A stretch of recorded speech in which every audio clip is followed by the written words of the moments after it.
पूर्व मुख्यमंत्री कमलनाथ द्वारा सरकार पर पार्टी के प्रचार के लिए सरकारी धन के दुरुपयोग पर आज केंद्रीय मंत्री फग्गन सिंह कुलस्ते ने मुहर लगा दी। स्थानीय सर्किट हाउस में आयोजित सरकारी पत्रकार वार्ता पर लगाए गए भाजपा के बैनर पोस्टर पर जवाब देते हुए उन्होंने कहा कि हर सरकार अपनी योजनाओं के प्रचार प्रसार के लिए सरकारी तंत्र का उपयोग करती है, यह कोई नई बात नहीं है। दरअसल स्थानीय सर्किट हाउस में पत्रकार वार्ता के बाहर भाजपा ने मिस्ड कॉल अभियान के पोस्टर बड़ी मात्रा में लगाए हुए थे, जबकि वह पत्रकार वार्ता शासकीय स्तर पर आयोजित की गई थी। रामायण जलाने वाले पूर्व विधायक मनमोहन शाह भट्टी की पुत्री को भाजपा से टिकट दिए जाने पर उन्होंने कहा कि भाजपा में सभी का स्वागत है और राजनीति में बहुत सी बातें पर समझौता करना पड़ता है। पार्टी ने यह निर्णय लिया तो जरूर उसके पीछे कोई ना कोई कारण होगा। संसद में भाजपा सांसद विधुड़ी द्वारा सांसद दानिश खान के साथ अपशब्दों का प्रयोग किए जाने पर उन्होंने कहा कि कई बार आवेश में ऐसी बातें हो जाती है, लेकिन बाद में उन्होंने उसके लिए माफी मांग ली थी। मंत्री जी, कल संसद में विधुड़ी जी ने जो दानिश अली के बारे में बोला, आप उससे कितने सहमत हैं?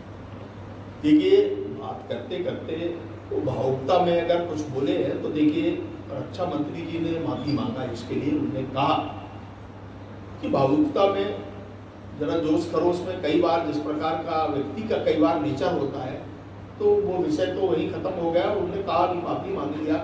इतने वरिष्ठ हमारे मंत्री ने एक जो आप बिजली सरप्लस बोल रहे हैं, तो मध्य प्रदेश गवर्नमेंट 1200 करोड़ की बिजली अडानी से खरीद रही है। देखिए, जब आवश्यकता है तो स्वाभाविक हम परचेज भी करते हैं, इसमें कोई दो मत नहीं है। परंतु आज मध्य प्रदेश में हमारे पास जो जरूरत है, हम उस जरूरत के आधार पर उसको पूरा करते हैं। अगर कहीं प्रोटेक्शन होगा तो स्वाभाविक हमको जरूरत है तो हम लेते हैं, उस पर कैसे लेते हैं क्या है वो अलग विषय है। परंतु बिजली चेंज करना कोई आपत्ति नहीं है। नहीं, सरप्लस बोल रहे हैं ना आप, एक्स्ट्रा है, इसके बाद में क्यों खरीद रहे हैं, वही पूछ रहा हूँ। भाई देखिए, क्या होता है कि हमारे पास सरप्लस बिजली है, हम लोगों की जो डिमांड है, जरूरत है, उसको पूरा कर रहे हैं। इसके बाद भी हम बिजली दूसरे को देते हैं, ये भी हमारे यहाँ। तो इस प्रकार की स्थिति है, इसलिए कोई बिजली के बारे में कोई संकट आज मध्य प्रदेश में नहीं। मैं ये कह सकता हूं कि देखिए,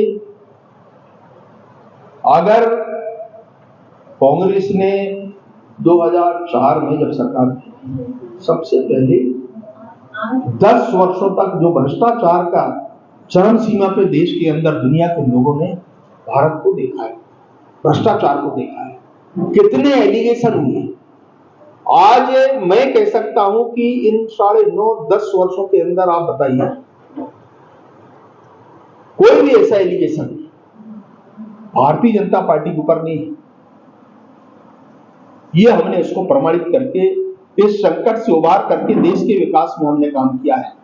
उस धन का उपयोग कल परासिया में कमलनाथ ने आरोप लगाया है कि भाजपा जो है सरकारी तंत्र और सरकारी धन का उपयोग अपने प्रचार में कर रही है, और साथ दिख भी रहा है यहाँ पर। इस बारे में क्या कहना है आपको? देखिए,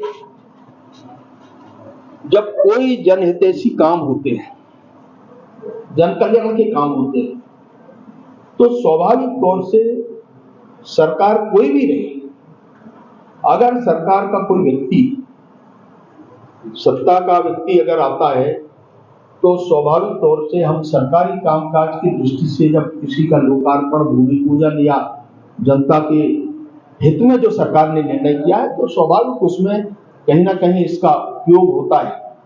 ऐसा नहीं है, हमने कांग्रेस को भी देखा है कि सत्ता का उपयोग वो भी करते थे, परंतु विकास के काम नहीं किए। हमने विकास के काम भी किया है और इसका जो सत्ता का जो लाभ है या उपयोग कर सकते हैं, जनता के हित में कर रहे हैं। हम अपने व्यक्तिगत हित के लिए नहीं कर रहे। जनता को मोबिलाइजेशन करना, जनता को बुलाना, स्वाभाविक उस पर कहीं ना कहीं इन सब चीजों का, इस तंत्र का उपयोग किया जाता है। केवल हम नहीं कर रहे हैं, सारे राजनीतिक दल कर रहे हैं। और इसलिए सत्ता में आने के बाद हम किसके लिए काम कर रहे हैं? आम जनता के लिए। और इसलिए ये जो आरोप लगा रहे हैं कि केवल सरकारी धन का उपयोग कर रहे हैं, कल वो भी थे, वो भी करते थे। छिंदवाड़ा में भी सरकार बनने के बाद वो जब आए तब कैसा कार्यक्रम हुआ वो आप लोगों ने देखा है, क्योंकि छिंदवाड़ा में ही रहते हैं आप सब लोग, मुझे भी पता है। और इसलिए ये कोई नई बात नहीं है जिस प्रकार का प्रयोग वो करते हैं। तो आप मानते हैं जब कोई जनहितैषी काम होते हैं, जन कल्याण के काम होते हैं, तो स्वाभाविक तौर से सरकार कोई भी रहे, अगर सरकार का कोई व्यक्ति, सत्ता का व्यक्ति अगर आता है, तो स्वाभाविक तौर से हम सरकारी कामकाज की दृष्टि से जब किसी का लोकार्पण, भूमि पूजन या जनता के हित में जो सरकार ने निर्णय किया है, तो स्वाभाविक उसमें कहीं ना कहीं इसका उपयोग होता है। ऐसा नहीं है, हमने कांग्रेस को भी देखा है कि सत्ता का उपयोग वो भी करते थे, परंतु विकास के काम नहीं किए। हमने विकास के काम भी किया है और इसका जो सत्ता का जो लाभ है या उपयोग कर सकते हैं, जनता के हित में कर रहे हैं। हम अपने व्यक्तिगत हित के लिए नहीं कर रहे हैं। जनता को मोबिलाइजेशन करना, जनता को बुलाना, स्वाभाविक उसमें कहीं ना कहीं इन सब चीजों का, इस तंत्र का उपयोग किया जाता है। केवल हम नहीं कर रहे, सारे राजनीतिक दल कर रहे हैं। और इसलिए सत्ता में आने के बाद हम किसके लिए काम कर रहे हैं? आम जनता के लिए। और इसलिए ये जो आरोप लगा रहे हैं कि केवल सरकारी धन का उपयोग कर रहे हैं, कल वो भी थे, वो भी कर रहे हैं। छिंदवाड़ा में भी सरकार बनने के बाद वो जब आए तब कैसा कार्यक्रम हुआ वो आप लोगों ने देखा है, क्योंकि छिंदवाड़ा में ही रहते हैं आप सब लोग, मुझे भी पता है। और इसलिए ये कोई नई बात नहीं है जिस प्रकार का प्रयोग वो करते हैं। तो आप मानते हैं पंचायत से लेकर मंत्रालय तक भ्रष्टाचार हो रहा है? देखिए, भ्रष्टाचार के बारे में मैं ये कह सकता हूं कि देखिए,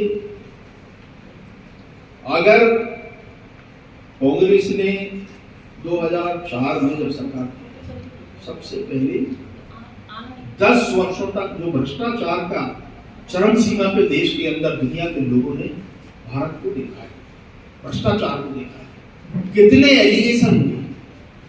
आज मैं कह सकता हूं कि इन 9.5-10 वर्षों के अंदर आप बताइए कोई भी ऐसा एलिगेशन भारतीय जनता पार्टी के ऊपर नहीं। ये हमने इसको प्रमाणित करके इस संकट से उबार करके देश के विकास में हमने काम किया है। उस धन का उपयोग प्रॉपर और प्रधानमंत्री जी हमेशा कहते हैं कि मैं जिसका भूमि पूजन किया उसका लोकार्पण भी और जनता को समर्पण भी, जनता को हैंडओवर हम करेंगे, जनता को समर्पित करेंगे। ये उन्हें एक लक्ष्य बना करके देश में काम करना पड़ा। कुलस्ते जी, नारी शक्ति वंदन अधिनियम बिल भाजपा ने लाई है, सर्वसम्मति से पारित हुआ है। कांग्रेस सहित विपक्षी दल आवाज उठा रहे हैं कि इसमें ओबीसी का आरक्षण नहीं किया गया है, चुनाव के बाद परिसीमन होगा, जनगणना होगी, उसके बाद ये लागू होगा। आज पूर्व मुख्यमंत्री भाजपा नेत्री उमा भारती जी ने भी सवाल उठाया है, बैठक करी ओबीसी को लेकर कि ओबीसी का आरक्षण किया जाना चाहिए था बिल में। इस पर आप क्या कहते हैं? देखिए, मैंने बिल की बात किया, कानून की बात किया, परिसीमन होगा, जनगणना होगी, इसके बाद इसको लागू किया जाएगा। जो डिलिमिटेशन के बाद जो प्रारूप सामने आएगा उस आधार पर इसका निर्धारण होगा।